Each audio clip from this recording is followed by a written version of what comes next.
V imenu organizatorja občinskega odbora SLS Trebnje vas pozdravljam na govornem večeru, ki smo ga pripravili ob 25. obletnici osamosvojitve Slovenije in smo ga morda malo provokativno, pa vendarle nalašč naslovili Slovenija danes, uresničenje sanj izpred 25 let. S tem dogodkom želimo počastiti spomin in izraziti spoštovanje vsem, ki so in ste sodelovali pred 25 leti pri dogodkih, ki so povzročili in omogočili, da danes živimo v samostojni državi. Z nami je tudi župan občine Trebnje, gospod Alojzij Kastelic, in ga vabim, da nam spregovori nekaj pozdravnih besed.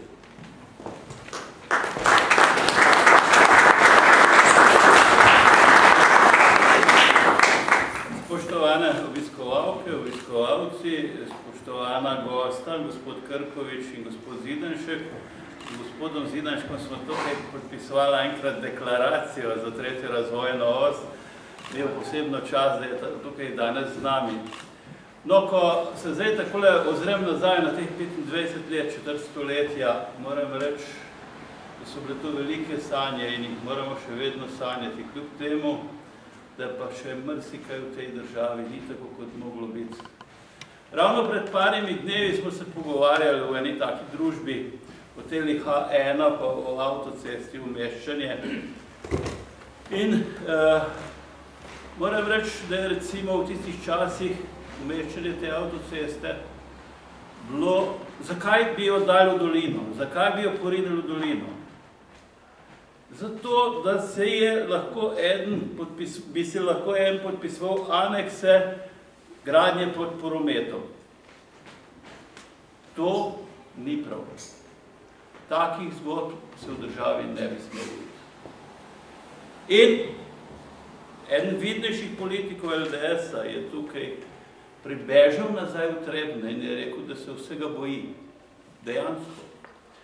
To se pravi, najbrž, da bomo Slovenci mogli v prihodnje stopiti skupaj in narediti še marsikateri napor, da se bo kaj spremenilo.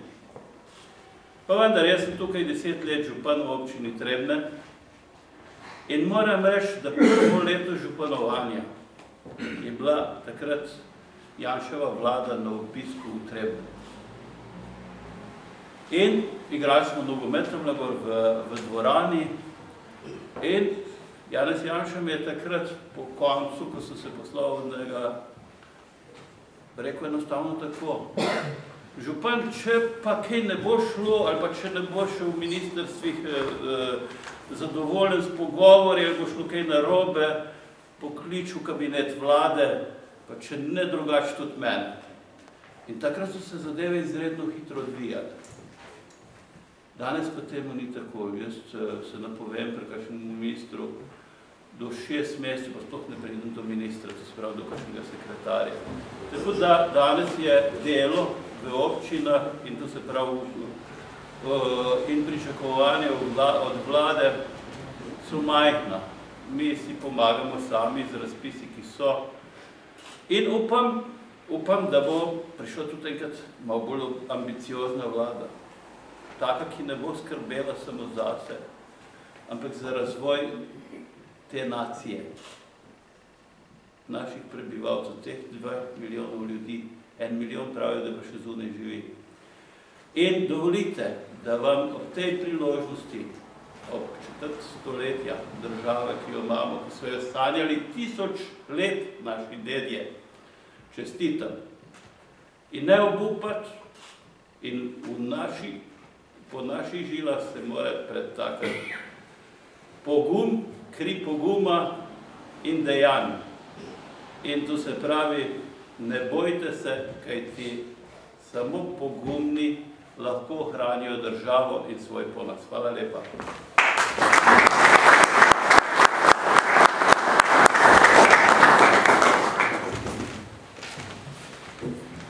Hvala gospodu županu za pozdravne besede. Zdaj pa je napočil trenutek, ko se lahko posvetimo osrednji temi in osrednjim govorcem današnjega svečanega dogodka. Z velikim veseljem med nami pozdravljam naše goste, najprej gospoda Antona Krkoviča, brigadnega generala, pravzaprav človeka, ki ga ni potrebno predstavljati, vsi ga poznamo, iskreno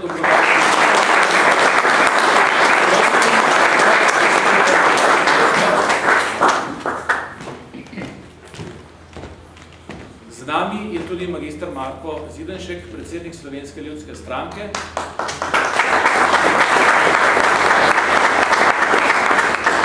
Že drugič v mandatu na uradnem dogodku, bil je eden prvih uradnih dogodkov, tudi tukaj v tej dvorani v Trebnjem in smo veseli, da ste se odzval našemu povabilu.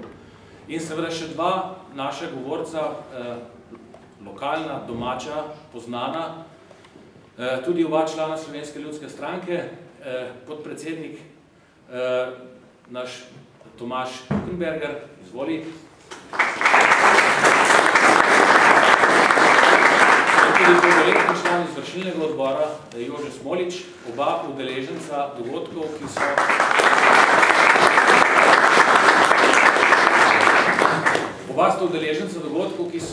ki so omogočili ali pa pomenili pomemben del, pomemben člen v mozaiku osamosvojitvene vojne.